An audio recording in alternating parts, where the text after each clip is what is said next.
So, eto ang ganap. Ang gobyerno ng India ay talagang nagpapakita ng suporta sa Pilipinas.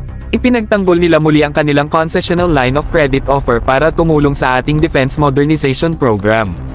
Nalaman natin ang balitang to sa 5th India-Philippines Joint Commission on Bilateral Cooperation na pinangunahan ni Foreign Affairs Secretary natin, si Enrique Manalo, at ang counterpart niya na Indian Minister of External Affairs na si S.J. Shankar.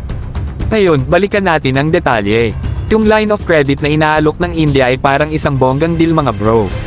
Ito ay isang malambot na pautang na may napakababang interes para sa mga bansang nasa pag-unlad, at alam nyo ba? Isa tayo sa mga napakaswerteng bansa na to. Ang pautang na ito ay ibinibigay base sa mga pangunahing pagsasaalang-alang ng ating bansa. Ang hakbang na ito ng gobyerno ng India ay nagpapakita ng kanilang dedikasyon na palakasin ang ating samahan at tulungan tayo sa pagpapalakas ng ating kakayahan sa depensa. Parang may cool na kuya na laging nasa likod mo sa mga pinakamahirap na pagkakataon.